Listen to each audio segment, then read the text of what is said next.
दोस्तों, तो कैसे आप लोग? आप सबका एक बार फिर से स्वागत है हमारे YouTube चैनल पर जिसका नाम है एजुकेशन हब। तो दोस्तों, अब हम आप लोगों के लिए लेकर आए क्लास 10th की साइंस का कंप्लीट बुक रिव्यू। इसके अंदर आपको मिलेंगे क्लास 10th की साइंस के सारे चैप्टर्स, वो भी बिल्कुल बेसिक अंडरस्टैंडिंग के, जिससे कि हम चीज़ों को अच्छे से रिलेट कर पाए और बेसिक अंडरस्टैंडिंग के बाद चीज़ों को समझ पाए। तो हमारा जो पहला चैप्टर उसका नाम है केमिकल रिएक्शंस एंड इक्वेशन। तो चलिए बिना किसी देरी के हम लोग चैप्टर को शुरू करते हैं। तो चैप्टर का नाम है आपका chemical reactions and equations. Chemical reactions इस चैप्टर को पढ़ने से पहले हम इस चैप्टर के बारे में थोड़ी सी बेसिक अंडरस्टैंडिंग जान लेते हैं। तो जितने भी चेंजेस ऑक्यूर होते हैं, जितने भी चेंजेस होते हैं ना, वो टू टाइप्स को हम उसको कैटेगराइज कर सकते हैं। Number 1 are physical changes and number 2 are chemical changes. Physical changes को हम इस चैप्टर में नहीं समझना है, हमें सिर्फ केमिकल चेंजेस के बारे में जानना है, पर हमें थोड़ा सा बेसिक अंडरस्टैंडिंग होना जरूरी। फिजिकल चेंजेस जो होते हैं वो रिवर्सिबल होते हैं, उससे आप पुरानी वाली चीज़ जो पहले बनी है वो फिर से फॉर्म कर सकते हो, बना सकते हो। पर केमिकल चेंजेस में वो प्रॉपर्टी नहीं होती। तो इस चैप्टर में हम सिर्फ केमिकल चेंजेस के बारे में पढ़ेंगे। चलिए चैप्टर को शुरू करते, देखते इसमें होता क्या है। इन दिस प्रोसेस, चैप्टर को समझिएगा। इन दिस प्रोसेस, इस प्रोसेस में क्या होता है? In this process in which one और मोर सब्सटेंसेस, इस प्रोसेस में एक या एक से ज़्यादा सब्सटेंसेस मिलकर, इन दिस प्रोसेस समझिएगा, in this process in which one और मोर सब्सटेंसेस, इस प्रोसेस में एक या एक से अधिक सब्सटेंस मिलकर formed in a new substance, एक नए सब्सटेंस के रूप में चेंज हो जाए, एक नए सब्सटेंस में कन्वर्ट हो जाए, नए substance. And it can't be reversed, और ये रिवर्स नहीं हो सकता। इससे आप फिर से आप चाहो कि पुराना वाला सब्सटेंस आपको मिल जाए तो पॉसिबल नहीं हो सकता है। जबकि फिजिकल चेंजेस को आप फिर से पुरानी वाली चीज़ आप फिर से बना सकते हो। चलिए हम लोग आगे देखते हैं होता क्या है। इसको आप केमिकल चेंजेस को आप मैग्नेटिज्म यानी चुंबक के हिसाब से अलग नहीं कर सकते हो। फिल्ट्रेशन यानी छान कर आप फिर से पुरानी चीज़ नहीं बना सकते हो। सेंट्रीफ्यूगेशन यानी आप उसको हिलाकर या उसमें आप कुछ बीच में घुमाकर भी उससे उस चीज़ को अलग नहीं। इवेपोरेशन यानी उसको गर्म करके उसको गैसियस फॉर्म में लाकर या भाप बनाकर भी आप उससे पुरानी वाली चीज़ रिवर्स नहीं हो सकती। आपको सिंपली एक चीज़ याद रखना है, chemical reactions are permanent, it can't be reverse. जितने भी केमिकल रिएक्शंस होंगे वो सारे परमानेंट होंगे और उनसे फिर से जो हमारा पुराना सब्सटेंस है वो हमको नहीं मिल सकता। चलिए देखते हैं इसमें केमिकल रिएक्शंस में होता क्या है। चेंज इन कलर, आपका जो सब्सटेंस है उसका कलर चेंज हो सकता है। चेंज इन स्टेट, उसकी स्टेट चेंज हो सकता है। फिजिकल स्टेट भी उसकी चेंज हो सकती है। मान लो गैसियस फॉर्म से लिक्विड फॉर्म में जा सकता है, लिक्विड फॉर्म से वो सॉलिड फॉर्म में जा सकता है। Chemical changes in change in temperature, उसका टेम्परेचर भी चेंज हो सकता है। तो ये रही हमारी केमिकल चेंजेस के बारे में बेसिक अंडरस्टैंडिंग। उसकी सिर्फ हमने पढ़ी इसके डेफिनेशन और उसकी बेसिक प्रॉपर्टीज। अब हम इस चैप्टर को आगे और डीपली समझेंगे। चलिए शुरू करते हैं। हम लोग देखते हैं केमिकल चेंजेस के कुछ बेसिक एग्जांपल्स। सबसे पहला आता है हमारा रस्टिंग ऑफ आयरन, यानी कि लोहे पर जंग का लगना, रस्ट होना, उस पर रस्ट करना। यदि आयरन पर रस्टिंग हो जाती है तो हमें फिर से वो रस्टिंग को हटाकर वो लोहा नहीं बनेगा, वो रस्टिंग ही रहेगी, है ना। तो उसकी रस्टिंग हटकर वो खराब हो जाएगी। फॉर्मेशन ऑफ कर्ड यानी दूध से दही का बनना। एक बार फॉर्मेशन ऑफ कर्ड हो गया, दूध से दही बन गया, केमिकल चेंज, उसका बाद आप फिर से चाहो कि कर्ड से फिर भी मिल्क का फॉर्मेशन हो जाए तो वो भी पॉसिबल नहीं है। रेस्पिरेशन यानी सांस लेना, हम जो रेस्पियर करते हैं ना, ऑक्सीजन इनटेक करते हैं ना, CO2 कार्बन डाइऑक्साइड आउटलेट करते हैं, बाहर निकाल, तो रेस्पिरेशन भी chemical changes. Making of T, चाय का बनना, इससे आप टी से फिर से आप मिल्क का फॉर्मेशन नहीं कर सकते। ये कुछ बेसिक एग्जाम्पल्स है हमारे केमिकल चेंजेस के। चलिए आगे देखते हैं रिएक्टेंट एंड प्रोडक्ट क्या होते हैं। तो रिएक्टेंट जो होते हैं हमारे substances which are participate in the chemical reactions, यानी कि वो सब्सटेंसेस जो कि केमिकल रिएक्शंस में पार्टिसिपेट करती हो हमारे रिएक्टेंट हो जाएंगे। और प्रोडक्ट, इन सब्सटेंसेस के पार्टिसिपेट करने से जो फाइनल प्रोडक्ट हमारा फॉर्म्ड होगा वो होगा हमारा प्रोडक्ट। चलिए एग्जांपल देखते हैं हम लोग इसका। तो हम लोग ले लेते हैं मैग्नीशियम प्लस ऑक्सीजन, है ना। और अब हमने इन दोनों के बीच में करवाई रिएक्शन, ये हो जाएंगे हमारा रिएक्टेंट। और इनसे जो फाइनल बना वो हमारा प्रोडक्ट। तो हम देखते हैं कैसे रिएक्शन होगा। Reaction magnesium oxide. इन मैग्नीशियम और ऑक्सीजन की रिएक्शन होने से मैग्नीशियम ऑक्साइड बनता है और ये हो गया हमारा प्रोडक्ट। पर दोस्तों यहाँ पर इस इक्वेशन में ये बैलेंस नहीं है। इसको बैलेंस कैसे करना है हम इसको नेक्स्ट स्टेप में आगे देखेंगे, नेक्स्ट पेज पर, कि हम इसको बैलेंस कैसे करेंगे। अभी हमने सिर्फ केमिकल रिएक्टेंट और प्रोडक्ट के बारे में समझा। रिएक्टेंट क्या होते हैं, क्लियर है? वो सब्सटेंसेस जो कि केमिकल रिएक्शंस में पार्टिसिपेट करते हैं, केमिकल रिएक्टेंट होंगे। एंड जो इन केमिकल रिएक्टेंट्स, इन रिएक्टेंट्स के मिलने से जो प्रोडक्ट हमारा बनता है वो हो जाएगा हमारा ये फाइनल प्रोडक्ट। इसको हम बोलेंगे प्रोडक्ट, ठीक है? यानी ठीक है, क्लियर? चलिए आगे बढ़ते हैं, एक सेकंड दीजिएगा। ये जो एक्टिविटी है हमारी 1.1 की यही एक्टिविटी, जिसमें कि हम मैग्नीशियम रिबन को ऑक्सीजन की उपस्थिति में प्रेजेंस में जलाएंगे, है ना, बर्न करेंगे तो मैग्नीशियम ऑक्साइड बनेगा। ये हमारा इसका फर्स्ट फॉर्मेशन था। चलिए इसको हम अब केमिकल रिएक्शंस को बैलेंस कैसे करेंगे। आप केमिकल रिएक्शन जो होती है उनको आप बैलेंस करोगे कैसे, चलिए देखते हैं। Balancing of chemical reaction, balancing of chemical reactions, यानी कि हमारी केमिकल रिएक्शंस बैलेंस कैसे होगी। चलिए देखते हैं, पहले बेसिक एग्जांपल से देखते हैं, बेसिक टू अपन हार्ड की तरफ जाएंगे, ठीक है? चलिए बेसिक वाला समझ लेते हैं पहले। अभी हमने जो किया, मैग्नीशियम प्लस ऑक्सीजन की एक्टिविटी हुई है ना, चेंज हुई इनके में, रिएक्शंस हुए, मैग्नीशियम ऑक्साइड बना। अब देखिए इसको बैलेंस करते कैसे। अब हमें यहाँ पर देखना, यहाँ मैग्नीशियम एक है, यहाँ पर एक है, पर यहाँ हमारे पास ऑक्सीजन के 2 मॉलिक्यूल और यहाँ पर हमारे पास ऑक्सीजन कितना है, 1 है। तो हमें यहाँ पर ऑक्सीजन को 2 करना है, ठीक है? अब हमें एक चीज़ याद रखना है, हम इसके अंदर कुछ नहीं कर सकते। हमें जो भी करना होता है इनके बाहर ही हम किसी चीज़ को अपन ऐड कर सकते हैं। तो अब देखिएगा, चूँकि हमारे पास यहाँ पर ऑक्सीजन 2, इसलिए हमें ऑक्सीजन 2 करना है, तो हम इसके बाहर 2 से मल्टीप्लाई कर देंगे। क्लियर है? बाहर 2 से मल्टीप्लाई करेंगे तो हमारे ऑक्सीजन कितने हो जाएंगे, 2 हो जाएगा। पर एक प्रॉब्लम है यहाँ पर, चूँकि हमारे पास यहाँ पर मैग्नीशियम 1 है ना, और यहाँ मैग्नीशियम अगर 2 से करेंगे तो मैग्नीशियम भी 2 हो जाएंगे, इसलिए हम यहाँ पर भी सिंपली 2 रख देंगे। ये हो गई आपकी balance equation. Magnesium 2, magnesium 2, oxygen 2, oxygen 2, ये हो गई आपकी बैलेंसिंग इक्वेशन। ये आप ऐसे इक्वेशंस को बैलेंस कर सकते हो। चलिए आगे देखते हैं। तो दोस्तों अब हम लोग देखेंगे बैलेंसिंग ऑफ केमिकल इक्वेशंस का एक और अनदर एग्जांपल। तो एग्जांपल कैसा होगा चलिए हम समझते हैं, इससे ये हम केमिकल इक्वेशंस को बैलेंस करना और इजीली समझेंगे। इसके लिए हमने एक सिंपल चीज़ ली है, आयरन लिया है प्लस H2O लिया है। आयरन और H2O के बीच में रिएक्शन हुई, बना क्या, देखिए इधर Fe3O4 प्लस H2, ये हमारा प्रोडक्ट बना, ठीक है? H2 है ना, ये हमारा फाइनल प्रोडक्ट बना। अब हम देखते हैं बैलेंस है या नहीं है। यहाँ आयरन 3 1 है, यहाँ आयरन 3 है, ठीक है, ये बैलेंस नहीं है। हाइड्रोजन 2 है, यहाँ हाइड्रोजन 2 अभी बैलेंस है ना। ऑक्सीजन 1 है, ऑक्सीजन 4 है, बैलेंस नहीं। तो अब हम इसको बैलेंस करते हैं। अब देखिए, अब हम पहला फॉर्मूला, हमें इसके अंदर कोई छेड़ नहीं करनी है। हमें जो भी ऐड करेंगे वो कहाँ करेंगे, बाहर ही करना होगा, ठीक है? हम इसके अंदर कोई ऐड या कोई भी छेड़ नहीं कर सकते। चलिए देखते हैं। आयरन 3 करना, सिंपली मैं यहाँ पर 3 से मल्टीप्लाई कर दूंगा। आयरन 3 है, 3 से मल्टीप्लाई हो गया, 3 हो गया ना। अब देखते, अब और चलते हैं ऑक्सीजन पर। आयरन बैलेंस हो गया, अब हम देखते हैं ऑक्सीजन को बैलेंस करना है। अब यहाँ पर हमारे पास ऑक्सीजन 4 है, ऑक्सीजन 1 है, सिंपली 4 से मल्टीप्लाई कर दूंगा मैं। 4 से मल्टीप्लाई किया, ऑक्सीजन कितने हो गए, 4 हो गए। पर यहाँ पर क्या हुआ कि हाइड्रोजन तो हमारे पास 2 थे, अब हम इसको भी 4 से मल्टीप्लाई करना होगा। तो इसको 4 से मल्टीप्लाई करेंगे तो यहाँ हमारे पास हाइड्रोजन 8 हो जाएंगे, इसलिए हमें यहाँ पर भी इसको बैलेंस करने के लिए हमें 4 से मल्टीप्लाई करना होगा। अब ये जो इक्वेशन है हमारी वो हो जाएगी balance.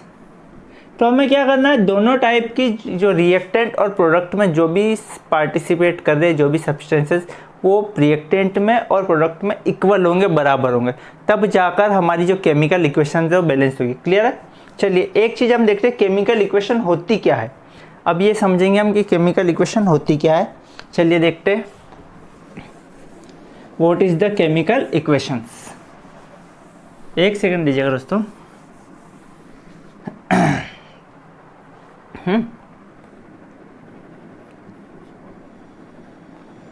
What is chemical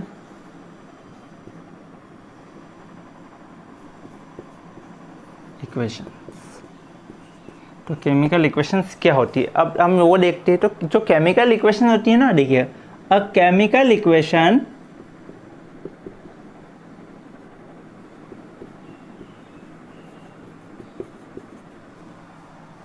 can be represent, जो केमिकल रिएक्शन होती है कैन बी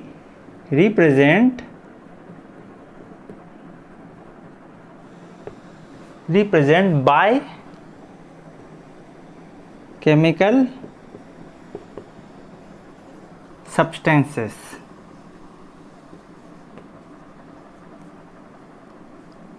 एक सेकेंड, जो हमारी केमिकल रिएक्शंस होगी है ना, जो केमिकल इक्वेशन होगी वो रिप्रेजेंट होगी उन केमिकल सब्सटेंसेस से जो कि this are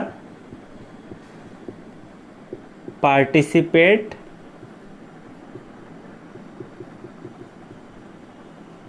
in reaction and also show their symbol. इनके हम सिंबल से शो करेंगे इनको, सिंबल एंड फिजिकल स्टेट,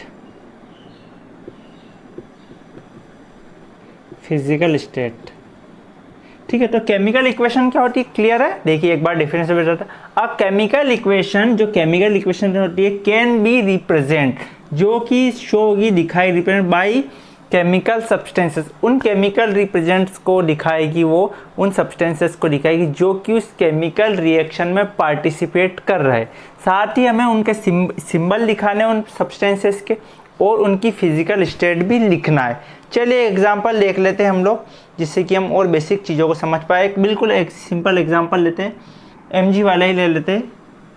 यहाँ हमने लिया मैग्नीशियम प्लस ऑक्सीजन, हमारी जो रिएक्टेंट जो हुई उससे बना Mg ऑक्साइड, मैग्नीशियम ऑक्साइड। अब हम देखते हैं, हमें अब यहाँ पर इसकी स्टेट लिखनी है।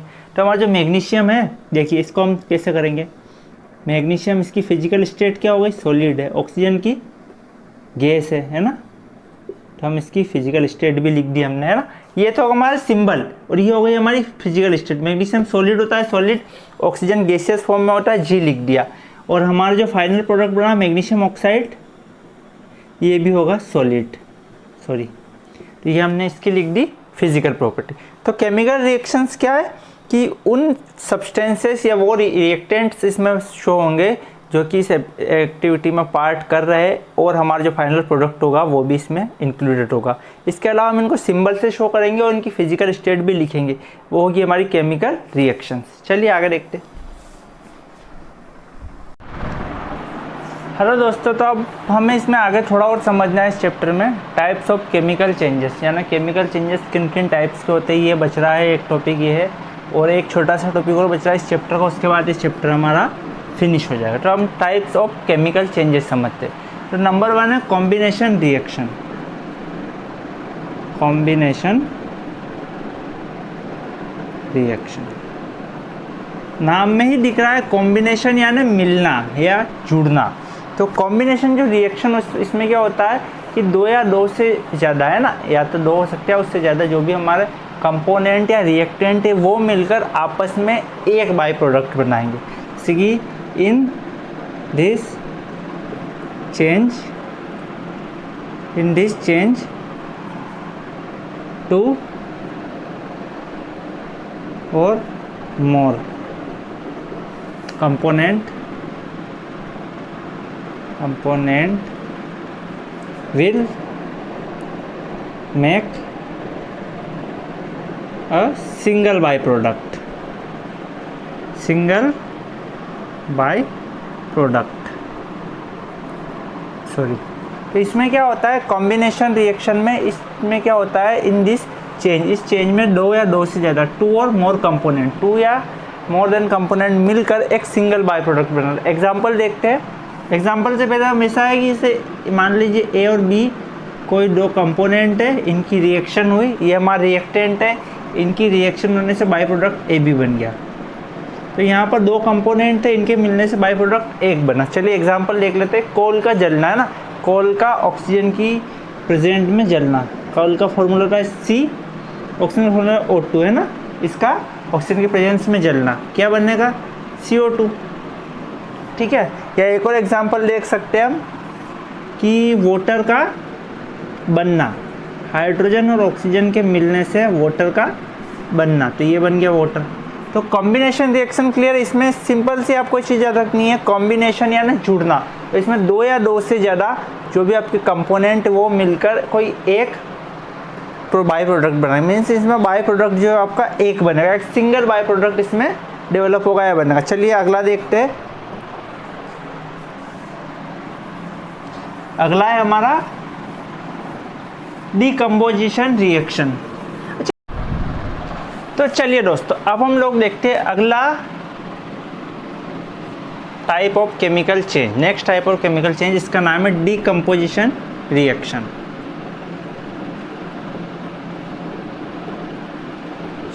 Of reaction. तो इसका बहुत सिंपल सा फॉर्मूला है। इसमें होता ये है कि डीकम्पोजिशन ऑफ रिएक्शन में क्या होता है कि जो भी हमारा कंपोनेंट है ना, रिएक्शन के जो भी कंपोनेंट, जो भी रिएक्टेंट है वो स्प्लिट हो जाते हैं। कैसे, देखिए, in this change component are split,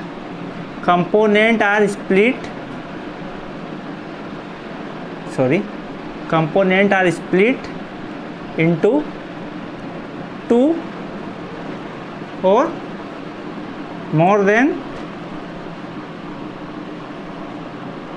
byproduct।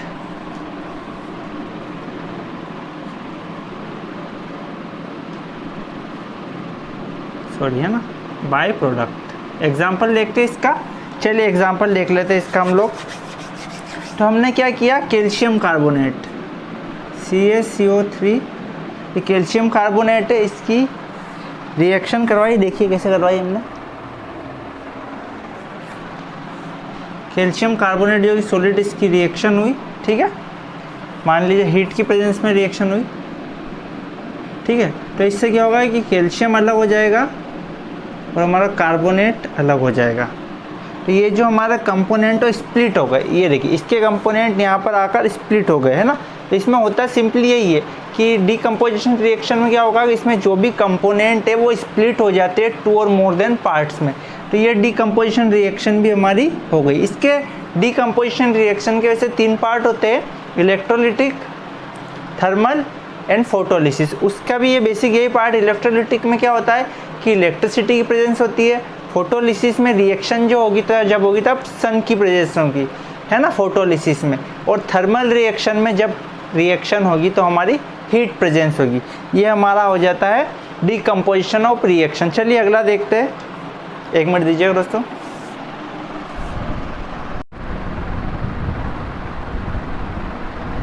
चलिए अगला देखते हैं डिस्प्लेसमेंट रिएक्शन। इस रिएक्शन में क्या होता है, सिंपल सा फॉर्म है, आपको सिर्फ इतना याद रखना है कि डिस्प्लेस हो जाता है, यानी कि हट जाता है एक जगह से। इसमें मतलब मोर रिएक्टिव एलिमेंट जो होता है ना, वो लेस रिएक्टिव एलिमेंट को उसकी जगह से डिस्प्लेस कर देता है। सिंपली, है ना, more reactive element displace less reactive element.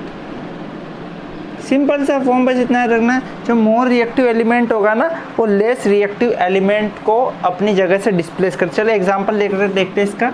Fe ferrous और कॉपर सल्फेट की रिएक्शन हुई, CuSO4 की रिएक्शन हुई। चलिए देखते हैं क्या बनता है इसका। देखिए FeSO4 बन जाएगा और ये C जो लेस रिएक्टिव एलिमेंट है इसको अलग कर देगा। क्या किया इसने, इसमें क्या किया कि ये जो फेरस था ये मोर रिएक्टिव एलिमेंट था कॉपर की कंपेरेटिव में, तो इसने कॉपर को हटा दिया, डिस्प्लेस कर दिया और उसकी खुद आ गया। यही होता है ना। डिस्प्लेसमेंट रिएक्शन में क्या होता है कि जो मोर रिएक्टिव एलिमेंट है वो लेस रिएक्टिव एलिमेंट का प्लेस ले लेगा और उसको अपने प्लेस से डिस्प्लेस कर देगा, उसको हटा देगा। तो ये हो गया हमारा टाइप्स ऑफ केमिकल चेंजेस। इसी के साथ ये टॉपिक खत्म है। अब इसी का एक और पार्ट है इसी चैप्टर का, वो हम थोड़ा समझ लेते हैं। चलिए शुरू करते हैं। दोस्तों इस चैप्टर के अब ये लास्ट छोटा सा टॉपिक बच रहा है इस चैप्टर के अंदर, उसको हम समझ लेते हैं। कोरेजन एंड रेंसिडिटी क्या होता है ना, कोरेजन एंड रेंसिडिटी समझ लेते। कोरेजन है ना, कोरेजन एंड रेंसिडिटी समझ लेते हैं हम लोग।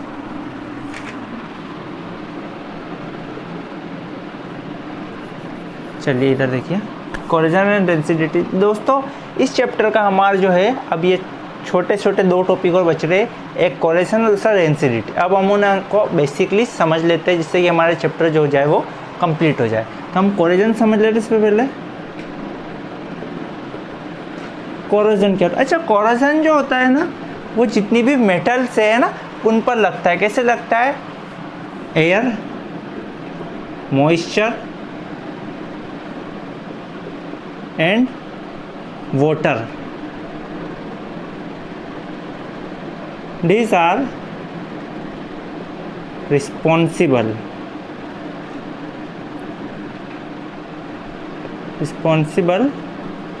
for corrosion।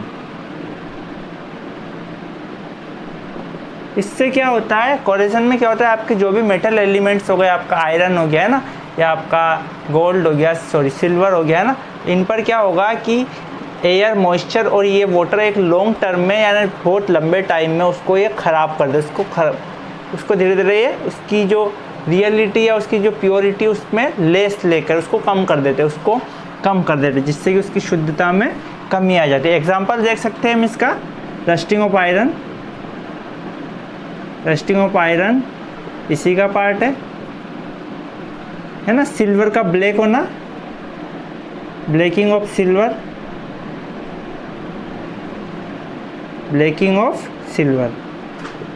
ये हमारे इस कोरेजन के पार्ट। अब इसका एक और पार्ट टॉपिक बचा छोटा सा, रेंसिडिटी। चलिए उसको समझ लेते हैं। जो हमारा रेंसिडिटी बच रहा है उसी को समझ लेते हैं, लास्ट टॉपिक है। अच्छा, रेंसिडिटी जो होता है ना वो बहुत इम्पोर्टेंट टॉपिक है। रेंसिडिटी क्या होता है, आपके जो पैक्ड फूड होते हैं ना, मान लो आपके चिप्स हो गए या आपका जो ऐसा सामान जो खाने की चीज़ें हैं जिनमें फैट्स और ऑयल्स होता है ना, तो उस खाने को क्या करता है इसमें ये कि उसमें मॉइस्चर लॉक कर देता है, यानी कि उसको ख़राब नहीं होने देता, उसमें नमी नहीं आने देता। और क्या करता है, आपके चिप्स के पैकेट्स हो गए उनमें नाइट्रोजन गैस भर दी जाती है ना, वो इसलिए भरी जाती है कि वहाँ पर ऑक्सीजन पहुँच जाएगी। यदि ऑक्सीजन होगी तो जो आपका फूड है वो लॉन्ग टर्म तक नहीं रह पाएगा, वो कम टाइम में ही ख़राब हो जाएगा। तो इसका सिंपली यही है ना, फैट्स एंड ऑयली फूड है ना, ऑयली फूड को प्रिजर्व किया जाता है ना, प्रिजर्व। एक सेकंड दीजिएगा दोस्तों।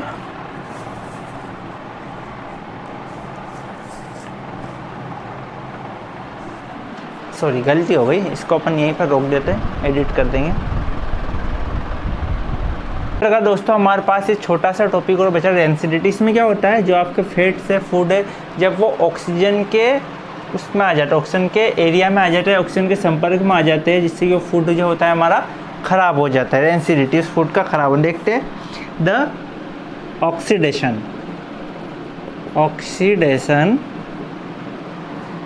Of fats, the oxidation of fats and oils when exposed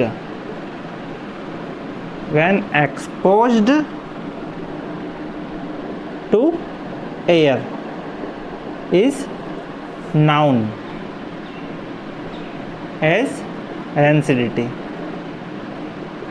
है ना। क्या होता है, आपका जो फैट से फूड है ऑयली है ना, उनका जब ऑक्सीजन के एरिया में एक्सपोज हो जाते हैं जिससे कि वो ख़राब हो जाते हैं, उसको हम रेंसिडिटी कहते हैं। इसलिए इनको ख़राब होने से बचाने के लिए इन फूड्स को ऑक्सीजन की एरिया में लाने से, जैसे कि मान लो आपके चिप्स के पैकेट्स हो गए ना, उनको ख़राब होने से नाइट्रोजन गैस भरी जाती है। वो गैस जो होती है ना, उसको ख़राब होने से बचाती है, इसलिए उसमें वो गैस भरी से आपको चिप्स और फूड आइटम ख़राब ना हो।